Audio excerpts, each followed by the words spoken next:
बंधन बैंक। दोस्तों आज हम बंधन बैंक के बारे में फंडामेंटल और टेक्निकल एनालिसिस करेंगे। एक छोटा सा मैं आपको बंधन बैंक के बारे में बता दूं कि इसकी स्थापना 2014 में हुई थी, ठीक है। और ये एक जैसे कि अदर बैंक है, कॉमर्शियल बैंक है, ठीक है, जो कि भारत अभी तो पूरे भारत में उपस्थिति है इसकी। मेनली इनका फोकस जहाँ पे बैंकिंग सुविधा नहीं है ऐसी जगहों पर केंद्रित है इनका फोकस, ठीक है। कम पहुँच वाले बाज़ारों में सेवा प्रदान करने पर केंद्रित है, ठीक है। बाकी सारा जैसा कि अन्य प्राइवेट बैंकों का मूवमेंट रहता है, वर्किंग रहती है, वैसे ही इसकी भी वही वर्किंग है। तो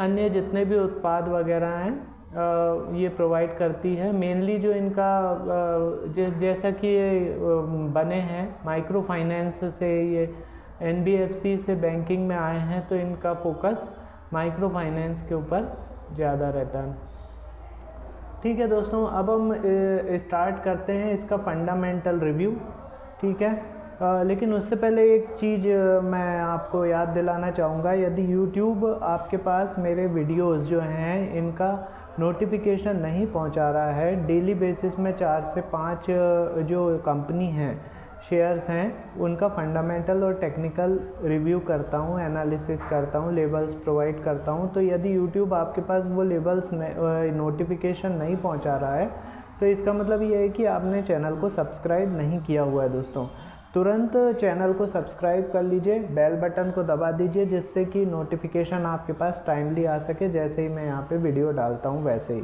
ठीक है। उसके बाद भी यदि आपके पास नोटिफिकेशन नहीं आए तो फिर आप एक काम कीजिए कि चैनल के पेज पर जाइए डेली बेसिस पे। वहाँ पे आपको डेली 4 से 5 ट्रेंडिंग स्टॉक के फंडामेंटल और टेक्निकल एनालिसिस मिल जाएगा, ठीक है। दोस्तों अब हम आगे बढ़ते हैं बंधन बैंक के बारे में। एट प्रेजेंट ये 183 रुपये पर चल रहा है, जो कि जहाँ तक है 52 वीक लो पर ही है, क्योंकि 52 वीक लो इसका 170 रुपये का है। मार्केट कैप दोस्तों इसका 29,481 करोड़ का है, अच्छा खासा मार्केट कैप है। 272 रुपये का साल भर का हाई है, 52 वीक हाई है, और 170 रुपये जैसे मैंने बताया आपको 52 वीक लो है। स्टॉक जो है 13.2 के PE पर वर्क कर रहा है। बुक वैल्यू 122 रुपये की है। डिविडेंड यील्ड 0.82% का है, और रिटर्न ऑन इन्वेस्टमेंट 11.4% का है। फेस वैल्यू 10 की है, 10 रुपये की इसकी फेस वैल्यू है। दोस्तों अब हम यदि इसके कंपैरिजन की बात करें, कॉम्पिटिटर्स की बात करें, तो सारे प्राइवेट सेक्टर के बैंक इसके कॉम्पिटिटर हैं, जैसे कि HDFC bank, ICICI bank, axis bank, Kotak Mahindra bank, IndusInd bank, IDBI bank, yes bank, ये सारे इसके कॉम्पिटिटर हैं। क्वार्टरली रिज़ल्ट की बात करें तो दोस्तों इस बार का रिज़ल्ट कल ही आया हुआ है इसका, 17 मई को, मतलब 17 मई को इसका रिज़ल्ट आया है, जो कि डिसअपॉइंटमेंट वाला है। अगेन इनका जो अर्निंग है वो एस्टिमेटेड थी 5.738 की, जो कि रिपोर्ट की है 0.34 की।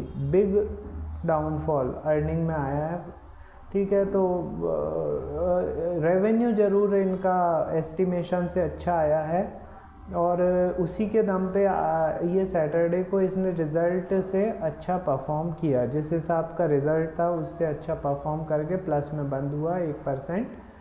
तो रिज़ल्ट तो दोस्तों पिछले के मुकाबले भी ख़राब है, और लास्ट क्वार्टर में जो इसका रिज़ल्ट आया था वो भी एस्टिमेशन से गड़बड़ था, लेकिन इतना कम भी नहीं था। बट इस बार तो कुछ ज़्यादा ही ख़राब आ गया है। फिर भी स्टॉक ने उतनी मूवमेंट नहीं दिखाई, क्योंकि 52 वीक लो पर ही चल रहा है, ठीक है। अब हम आगे बढ़ेंगे। तो इसका रिज़ल्ट का एनालिसिस हो गया। अब इसका यदि मैं बात करूं स्टेक होल्डर कौन कौन है, तो स्टॉक होल्डर में दोस्तों प्रमोटर के पास 39.98% की हिस्सेदारी है, ठीक है। और FII के पास इसकी लास्ट क्वार्टर में FII ने होल्डिंग कम की है, जो कि 3% कम होके 31.20% हो गई है। और DII जो है उसने भी अपनी होल्डिंग इसमें कम की है लगभग 2%, और वो कम होके 12.42% हो चुकी है। गवर्नमेंट की हिस्सेदारी इसमें 0.07% है, और पब्लिक की अच्छी खासी बढ़ गई है। मतलब जितनी FII और DII ने कम की है उतनी ही 6% की हिस्सेदारी पब्लिक के पास पहुंच गई है। मतलब उन्होंने माल पब्लिक को चिपका दिया है।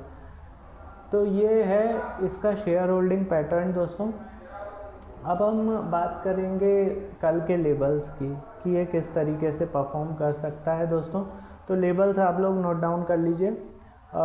183 पर इसने क्लोजिंग दी है। यदि ये 186 के ऊपर सस्टेन करता है, 186 के ऊपर सस्टेन करता है, तो इसका पहला टारगेट 191 का, दूसरा 199 का, तीसरा 206 का, और चौथा 211 का होगा। ठीक है, ये ऊपर के टारगेट दिए हैं। यही रेसिस्टेंस लेवल भी है। यहाँ से टकरा के यदि ऊपर ना जा सके तो सेल पोजीशन भी बनाई जा सकती है। अब हम यदि बात करें नीचे की, तो नीचे में आप लेवल ले लीजिए मेरे से 182 रुपये का। यदि 182 रुपये के नीचे सस्टेन करता है, सस्टेन मतलब 2 कैंडल 5-5 मिनट की बना लेता है तब, ठीक है। अगला टारगेट 178 का, उसके बाद 173 का, उसके बाद 165 का, 157 का और 152 का। ये नीचे के टारगेट हो जाएंगे बंधन बैंक के।